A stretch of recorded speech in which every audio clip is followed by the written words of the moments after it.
It was tense in the household. It was very tense in the household. My wife literally didn't speak to me for 3 days for that act. But it put pressure on me. It definitely put pressure on me and made me realize that, okay, I got to make this thing work. This is Blair Durham with Black Wall Street Today, your media hub for all things Black entrepreneurship, politics, news, and events in Hampton Roads and beyond. Wouldn't you like to be a guest on Black Wall Street Today with Blair Durham? Well, the link is in the show notes. And now, here's your host, Blair Durham. Greetings. Welcome to this 138th edition of Black Wall Street Today with Blair Durham. Good to be with you all. Today's show is sponsored by Milestone Mental Health Agency, as well as Apex Financial Group of Virginia and the COO team. Joining us first is Miss Elisa Reed Lofton. She is the Diversity and Inclusion Manager for the Alzheimer's Association of Southeastern Virginia, where she works to bring Alzheimer's education programs to diverse communities. Welcome, Elisa. How are you? I'm good. How are you? Thank you for having me. I'm excited to have you. You and I have been talking a bit over the last year plus just about the impact regarding Alzheimer's in the Black community. So I felt this is an important topic. I don't know to what extent our community is really aware of some of the work that your organization does. And I don't know to what extent they're aware of the relationship, some of those linkages between our community and this particular disease. So very glad to have you on today. Very excited to be here. So, we call it old timers, Alzheimer's. Like, what is Alzheimer's disease? So Alzheimer's disease is a degenerative brain disease. It is caused by dementia. So people get that confused often, where they use Alzheimer's and dementia pretty much at the same time. So someone would get diagnosed with dementia if they're having symptoms like confusion, memory loss, agitation. You may see that in your loved one happening every now and then, and just be curious, like, what is actually going on here? And so if you're diagnosed with dementia, they will most likely be referred to geriatrician, neuropsychologist, or a neurologist to find out exactly what's causing those symptoms. And so they will, rule it out as anything that could be, reversible, like a vitamin deficiency or something, and then do further testing. And Alzheimer's is the number one disease that causes dementia symptoms. Got it. Very important distinction there between dementia and Alzheimer's. And so may I ask you this, what percentage of those that are diagnosed with dementia will actually progress to an Alzheimer's diagnosis as well? So that's something that we really don't have numbers for, due to the fact that prior, I want to say maybe 20 years ago, when Alzheimer's kind of started becoming like a prevalent thing people were talking about, they were diagnosing it when someone would pass, when they would look at the brain and they would see the shrinkage of the brain, the hardening of the brain. Not everyone gets Alzheimer's that gets dementia, because it could be a number of other things like Lewy body dementia, vascular dementia, or they could have had, some sort of traumatic brain injury that could progress into Alzheimer's disease, but maybe not. So everyone doesn't get dementia. Everyone should definitely get tested if you've had a brain injury, if you've had any sort of stroke. If those things are common in someone, they should definitely talk with their physician about their brain health to find out exactly what happens. There isn't a definitive test as of now that says, yes, this is going to be Alzheimer's disease. However, they can do PET scans to find the amyloid plaque that is associated with Alzheimer's disease in the brain. Makes sense. Okay. Let's get into the conversation about health disparities with regard to Alzheimer's. And so I kind of already let the cat out of the bag that the African-American community is, I don't know if there's a genetic predisposition. Talk to us about why that linkage exists. So African Americans are twice as likely to be diagnosed with Alzheimer's disease than their white counterparts. And that's if they even get that diagnosis. And so those reasons could be, lack of access, lack of resources, lack of, education surrounding the disease and other health issues. But also African Americans have higher rates of hypertension as well as diabetes later in life. And there is a correlation there. However, studies are still being done to find out exactly why that's happening. So when you think about someone who has strokes, that's their vascular system, and that could lead to vascular dementia, another dementia. And so we want to make sure that people are understanding that we have other comorbidities that are affecting us at different rates. So we need to be aware of those things. So if you have hypertension or diabetes, making sure that you're seeing your doctor regularly, keeping on top of your numbers, and having those conversations with your physician about those things that could be affecting you, because it's important to talk about our brain health, just as important as it is to talk about our hypertension. Mm-hmm. Sounds like there could be a component around health, around nutrition. What are some of those things? I know just in learning about, for example, blueberries and the protective factor that they serve in terms of our memory. I kind of, jokingly say to my parents, make sure you consume your blueberries, get you some blueberry extract, right, as they're beginning to age.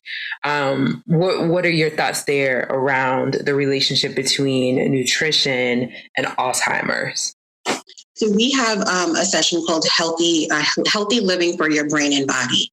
So basically anything that you would do to keep a healthy heart, you would do to keep a healthy brain. So making sure that you're getting your dark leafy greens, eating your vegetables, making sure your meat is lean if you are a meat eater. Also making sure you're getting your fruits, your vegetables, and 30 minutes a day of any type of physical exercise, whether that is walking, running. You don't have to be a bodybuilder, but it should be 30 minutes of something that's going to get your heart rate going, to make sure that you're just keeping healthy and you're staying on top of your food. There are plenty of people who will call in and they'll say, well, what about this diet? What about this diet? What about this supplement? And of course, the association and the field offices, we're not clinical, so we would never give that type of information, but keeping people on top of, their health and making sure they're getting exercise and having a good diet. If you just tuned in, this is Blair Durham with Black Wall Street Today, talking with our guest, Elisa Reed Lofton, the Diversity and Inclusion Manager for the local Alzheimer's Association, having a very relevant conversation about protective factors, ways in which we can reduce the risk of being diagnosed with dementia and then Alzheimer's disease. So thank you for that. You made it sound so easy talking about, what it is that we need to kind of partake in on a regular basis, the exercise component. We hear these things all the time. And I just have to kind of ask the elephant in the room question around what it is or what it may be that kind of keeps us, the Black community from being able to, make those things happen. And when you're doing your classes and your outreach and so forth, what is it that you're hearing by way of feedback from members of our community? I think a lot of it stems from stigma. We've had some community forums over the past 3 years in many different communities. And of course, mine, we're focusing on the African-American community. And hearing across the board is this stigma that people don't want to talk about it. We don't want to talk about this because we don't want to be embarrassed, or the person who is living with the dementia or suspect living with dementia doesn't want people to know because they think people are going to think that they're crazy and may not want to deal with them and have this stigma attached to them.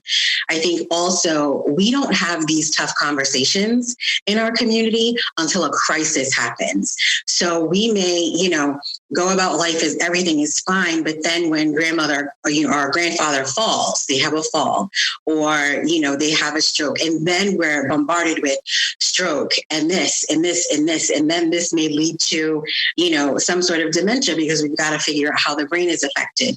And that's when we focus in. on our health is when something really bad happens. And so it's important for us as a community to have these conversations earlier, to start thinking about ourselves as well. Age is the biggest risk factor for Alzheimer's disease for anyone. So as we age, we're all, at risk for getting Alzheimer's disease. Of course, that risk is going to be a little bit higher if you have a parent or both parents who have Alzheimer's disease as well.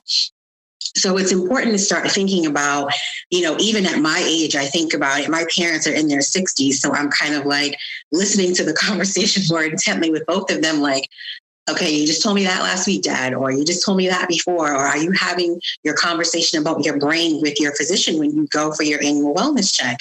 Having those conversations. But then if someone's diagnosed at 65, they probably have been having symptoms for 10 to 20 years prior. So in your 40s, thinking about, I need to have these conversations with my doctor.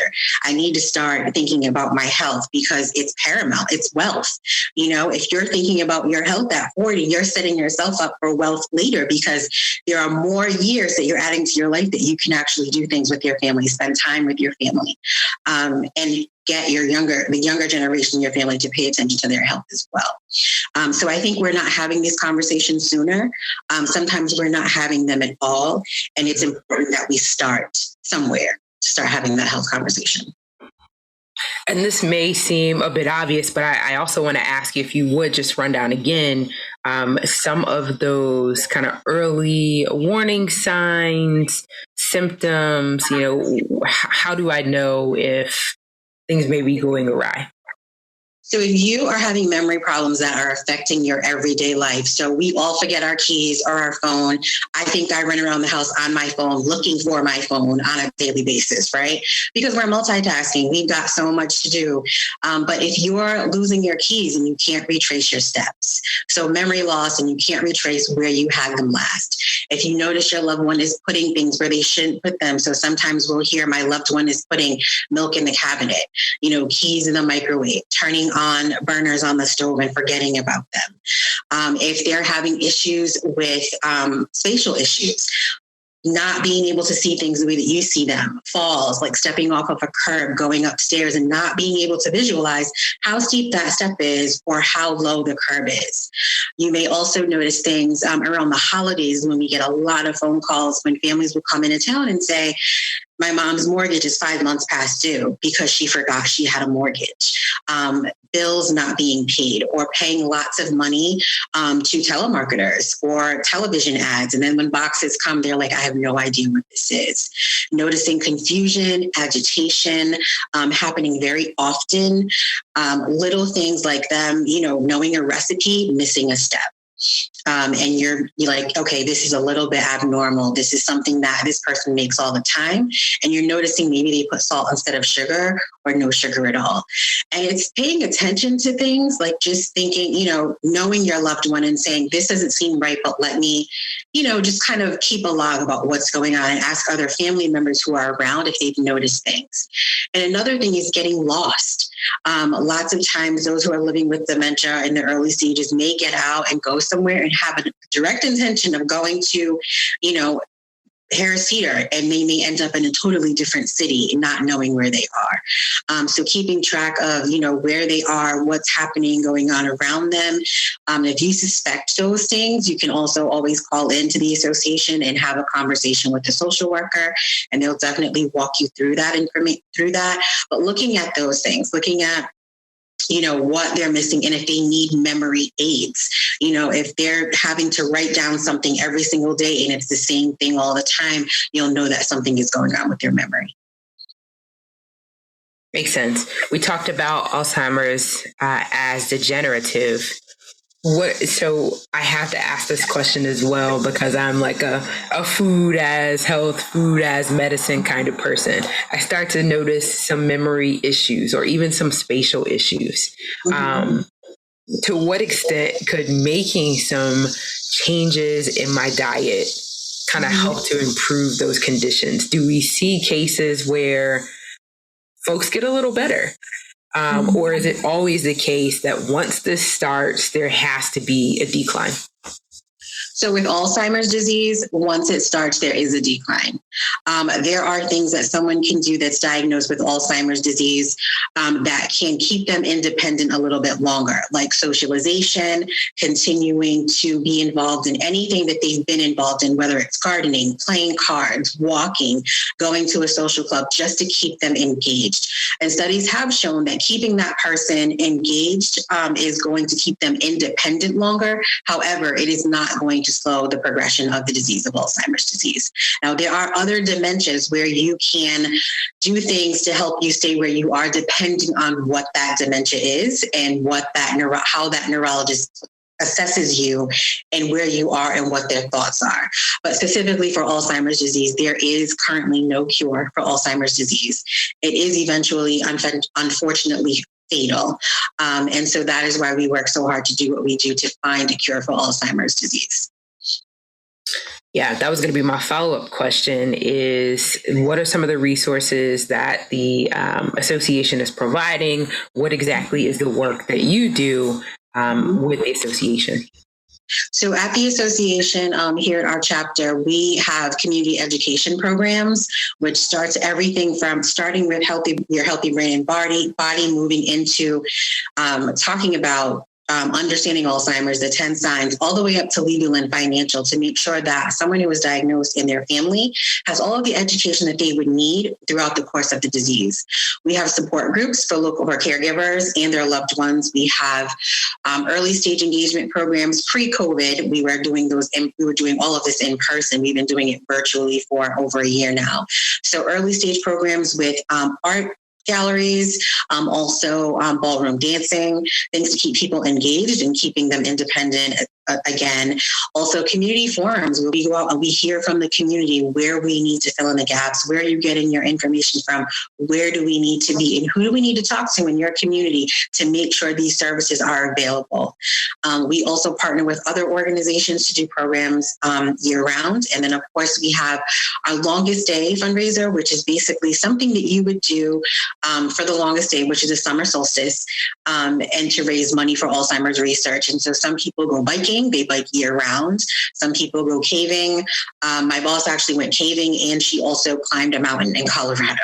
And so people do many things, and some kids will ride their bikes in their neighborhood, and they will ask people to, help them with funding. And then we have our 6 walks throughout September and October. So our first one, I believe, is September 25th in Chesapeake, and we walk to end Alzheimer's. Last year, we walked in our neighborhoods. This year, we are going to walk in person in our neighborhoods.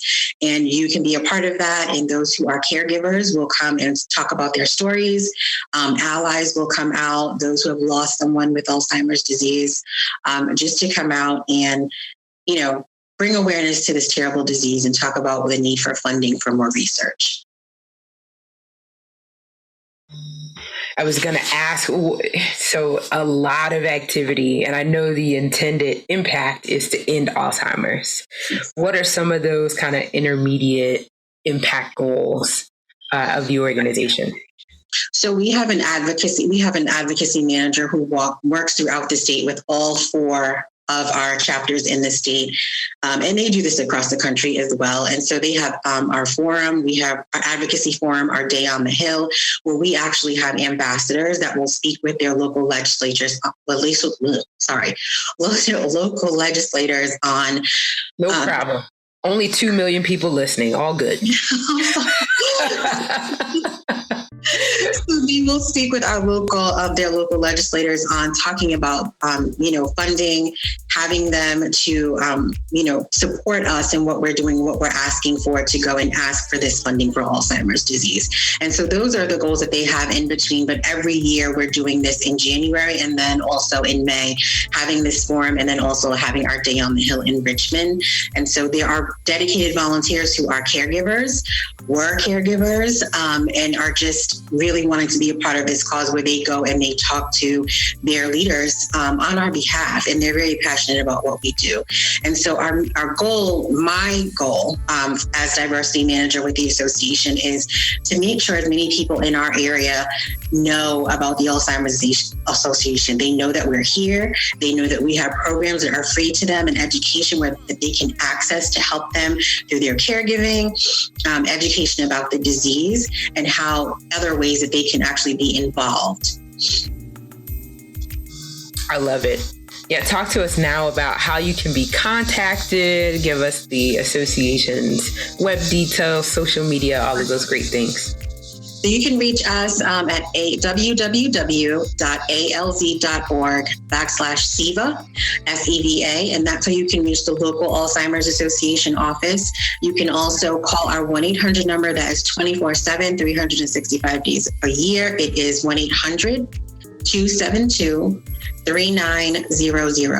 They will walk you through whatever you're dealing with. So if you're dealing with a behavior, you suspect your loved one is dealing with dementia, or you have questions about care, they will walk you through it all.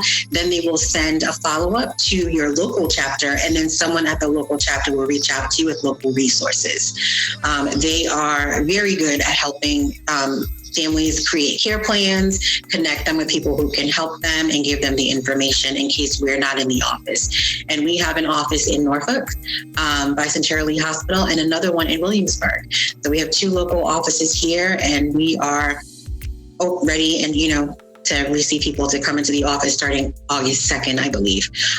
We've been closed for about a year. So August 2nd was when we will open again to the community. Wonderful. And if I'm listening and I'm interested in having Elisa to partner with my organization to help raise awareness around this issue for the Black community, can you provide your personal information as well? Yes, you can reach me at personal, you know what I mean. Reach me at A Lofton, ALOF as in Frank, TON at alz.org. You can reach me there. Email is the best place to catch me because I'm on it all day, even if I'm in the community, and we're happy to talk with you and talk about how we can work together. Wonderful. Gotta say, I love the mission that you are on. We've got about 2 minutes remaining. The piece about caregivers is so important. Caregiver burnout is real, and having an ear is helpful. So I'm delighted to hear that you're providing programming support in that capacity, as well as just that 24/7 kind of lifeline. Very cool. Yes, that's what we try to push out as much as possible, because we know that after you're at work from 9 to 5 and you don't have anyone to talk to and you're dealing with something in the middle of the night, you need to talk to somebody. So that 1-800 number is going to be key because we're not in the office, but there has to be somebody there to be able to help you and walk you through what's happening. Mm-hmm. Yeah. Thank you so much for your efforts, Elisa. Would love to have you back on the show, in the coming months to talk more about this. This is an important issue, and really appreciate what you're doing. Thank you so much. Thank you for having me. Hey, this is Seiko, DJ Seiko Varner, the producer of this podcast. So when I'm not producing podcasts, I'm actually DJing wedding receptions, corporate events, proms, other formals, and I would love to take care of your special event. So our company is Positive Vibes Incorporated, www.positivevibes.net. That's www.positivevibes.net. We've been performing for over 25 years, and we would love to bring our expertise and our fun to your special event. Positive Vibes Incorporated, www.positivevibes.net. Peace and prosperity. Welcome back. It's the 138th edition of Black Wall Street Today with Blair Durham, talking now with Alvin Harris. He is the owner and operator of 7 Cities Auto Detailing, LLC. He is based out of Hampton Roads, Virginia, and is a retired U.S. Air Force veteran. Chip is also a proud and active member of the Tidewater chapter of Tuskegee Airmen Incorporated, where he serves as the military affairs liaison. Sir, how are you? I'm doing wonderful. How you doing, ma'am? I'm doing well, too. 7 Cities Auto Detailing. Yes, ma'am. Yes, ma'am. You did something that a lot of folks do. You made the kind of the military transition right into entrepreneurship. What was that like? I would love to hear kind of how that unfolded in your head when you started thinking about what you would do post-military. It was it was an arduous decision. I can't tell you that. Once I did retire, I did go back for 1 year working for the military as a civilian contractor. Okay. But while sitting at that desk, it didn't have the same feeling. Mm-hmm. It didn't have the same feeling as if I was wearing the uniform. And it got to a point where I was at work one day and my immediate supervisor walked in and he recognized that something just wasn't right for me. Knowing me from the military, knowing how normally jovial I am and upbeat, mm-hmm. He couldn't put his finger on it and I couldn't put my finger on it. And I sat there and I was like, I don't think I want to work for anybody else anymore. Right.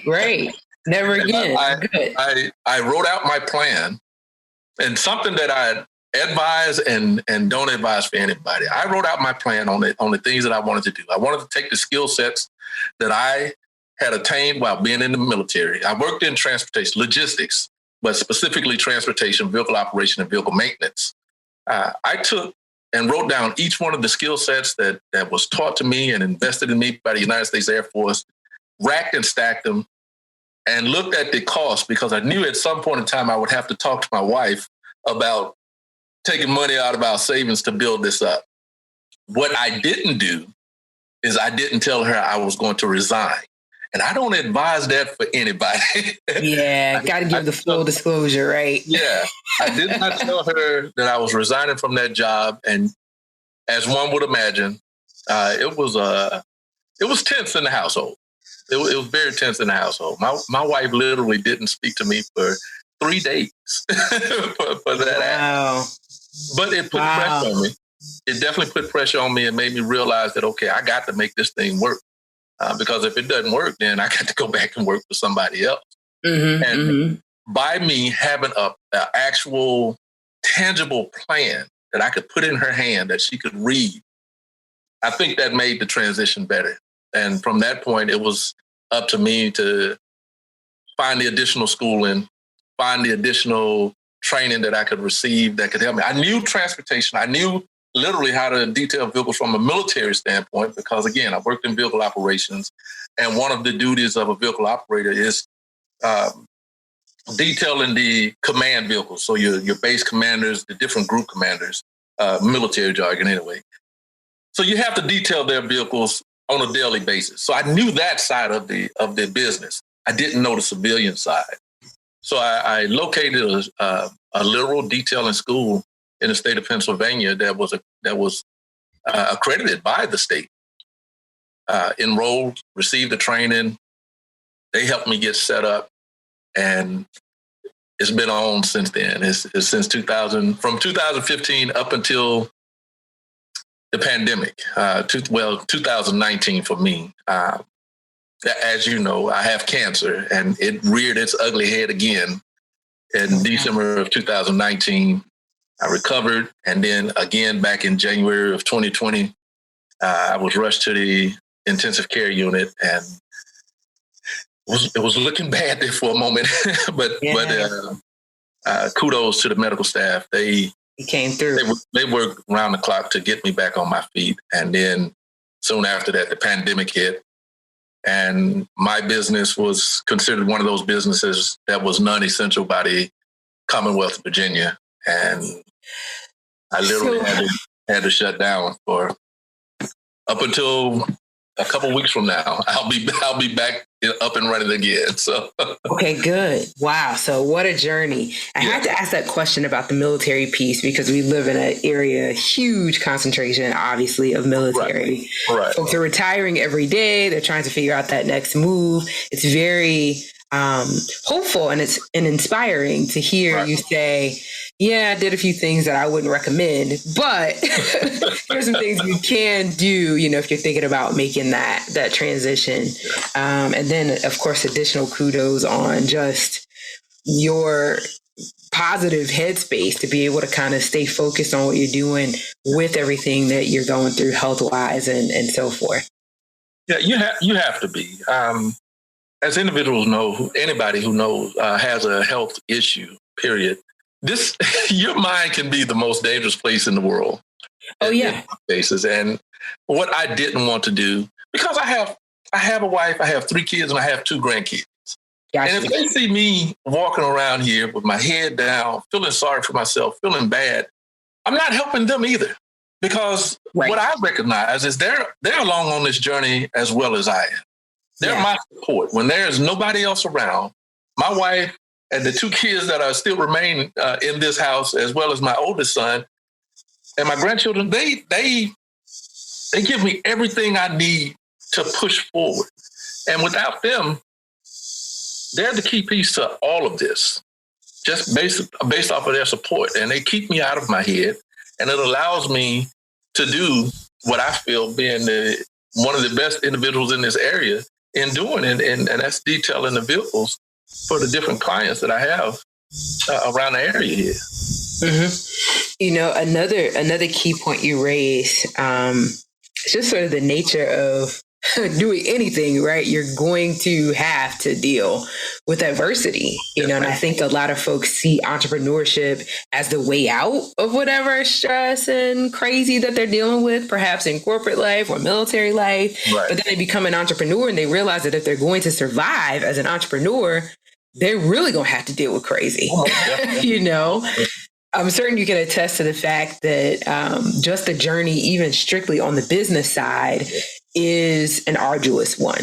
Yes, ma'am. It is some definite long days. If you're not committed to the ideas or the decision that you're making to become an entrepreneur,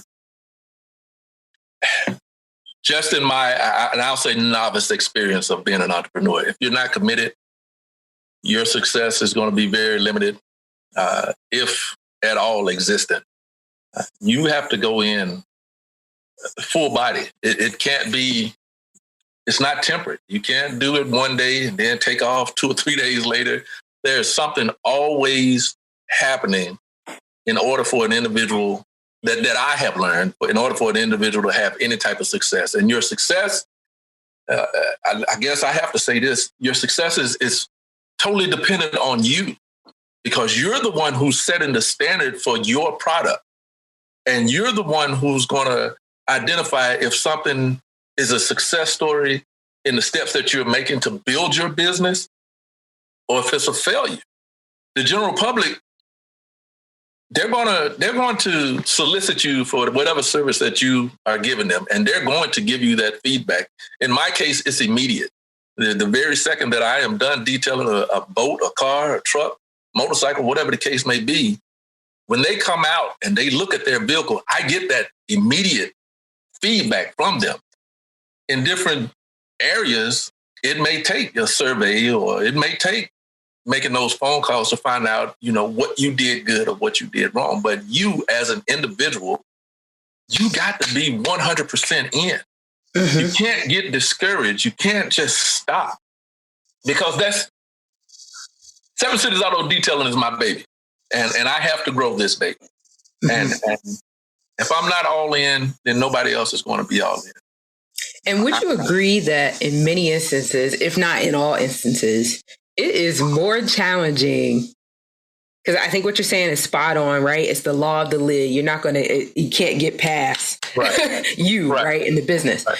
But it's more challenging to run your own company than it is to work for somebody else, because guess what? You are the entire company. Exactly. You're the marketing, you're the accounting, you're the legal, you know what I mean? And so you've got to be willing to not only be and be the best at the thing that you do, right, but you also have to learn all these other accordant skill sets. Yes. You know what I mean? Yes. That make entrepreneurship work. Yes, absolutely. And that's the part that I think, folks see the glam, they see the 7 Cities Auto Detailing, fleet, and they see the staff, but they don't see the work that goes into building that business. Exactly. Again, that's back. I have to bring it back to the home life.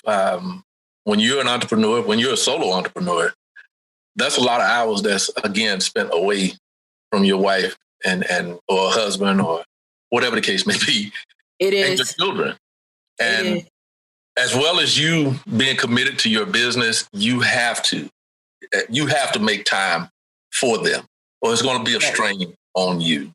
Like I said, my wife and my kids are all in with me, and they understand. But I had to learn back to your point, I had to learn a tremendous amount. I knew nothing about marketing. I knew nothing about the internet.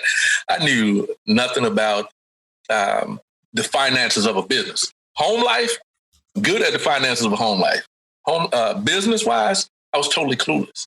I didn't know who to reach out to, and it was literally by accident. I guess I can say by accident that I discovered you all and realized that, okay, there are outlets out there and people that I can talk to help me build my business. So networking is definitely a key. And then through my client base turned me on to a lot of different programs and a lot of different things, regulatory things that I had no clue about, but they knew based off of what I was doing, and they helped me. They were willing to, extend a hand out and get me to a position where I am right now. Like I tell anybody, my goal with my business is for it to grow. I do, like you said, I do want to have that fleet and I do want to have that personnel. But again, along with that, you got to be able to train your personnel. You got to be able to handle all of the HR, the human resources that comes with that. Oh my goodness! you have that to be able, part, right? You have to be able to negotiate those the different personalities and attitudes that come with that. Yes, but if you, as a single entity, if you're setting a standard, doing what you're doing every day, that has a way of transferring or a level of transference to those individuals, because you're going to be looking for individuals that are like you. Correct. To work your business. Correct. Because one of the things that I did know coming in, that nobody cares for your business more than you care for your business. Correct.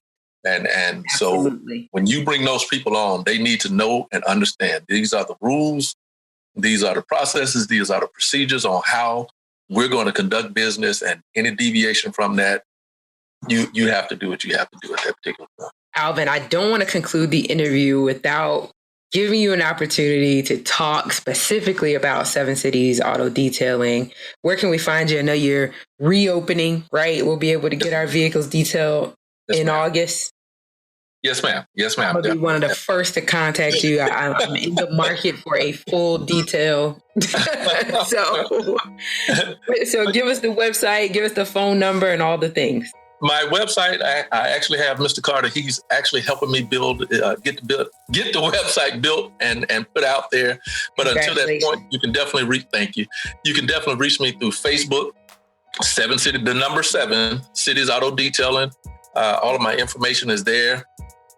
Just hit me up in the message box through that email, or you can contact me at 757-768-2250. I try to answer the calls as soon as they come in. Obviously, if I'm doing work, I can't answer it then, but I do have voicemail and I get back. I do get back to those individuals who do leave a message. And you can email me at AHARRIS@7cities, again, the number 7 citiesAutoDetailing.com. And I do respond to the emails as well. My evenings, I have time slotted out in the evenings to make sure that I do correspond with those individuals who are looking for me to detail their vehicles. And even if not, just to let them know that I did receive it and to give them, whatever information that they do require, if they want to do their vehicles themselves. To an extent, I'm an open book. I'm here to not only provide a service, but if you need help, if it's something that you're trying to do on your own for your own vehicle, I give that information. It does me no good to hold on to all of this information and not pass it on to people. So those are the 3 ways that you can definitely find me. I'm on Instagram as well, 7 City Auto Detailing and 7 City Auto Detail.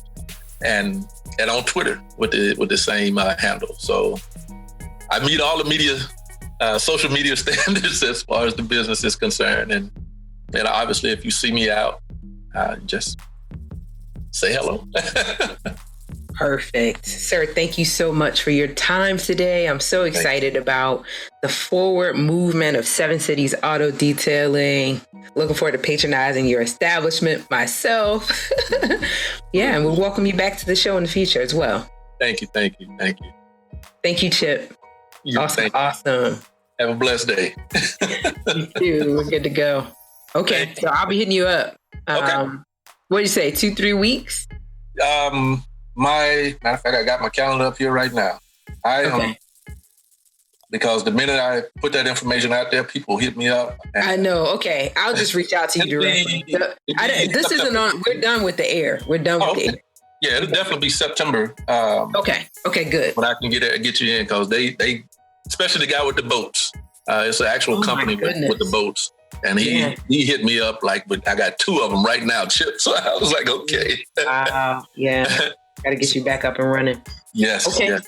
I've been looking forward to this. So thank you, Ms. Durham. I truly appreciate this. I appreciate you as well. We'll talk again soon. A huge thank you to Ms. Elisa Reed Lofton, the Diversity Inclusion Manager with the Alzheimer's Association of Southeastern Virginia. For more information about the incredible work that they are doing, you're invited to visit alz.org/SEVA. And thank you to Alvin Harris, the owner and operator of Seven Cities Auto Detailing, LLC. What a fun show. Super excited. And listen, looking forward to talking next week. Joining us will be the author of Solving the Race Issue in America, a gentleman by the name of H.J. Harris, and also Ms. Tanisha Newman. She is the founder of the New Man Fitness Foundation Incorporated. So some more great content coming your way. Thank you for tuning in to Black Wall Street today, where we're building minds, building connections, and forging the path ahead toward business success in the Black community. This show was brought to you by the consulting services of Positive Vibes Incorporated. We do credit fixes, we do debt restructuring, and we put money in the pockets of real estate investors. So give us a call. We can fix your credit. We can restructure your debt. And if you're a real estate investor, I would love to put thousands of dollars into your pockets. 757-932-0177. That's 757-932-0177. Phenomenal. Stay with us online at Black Wall Street Today on Facebook and Black Wall Street Today on Instagram, and then follow us on Twitter as well at BWS Today. We look forward to talking again next week. Have a wonderful week. I have said, and I will continue to say, that the most important priority for the Black community is the Black community, not a particular political party. Phenomenal. Hey, yo, when I say black, you say Wall Street. Black.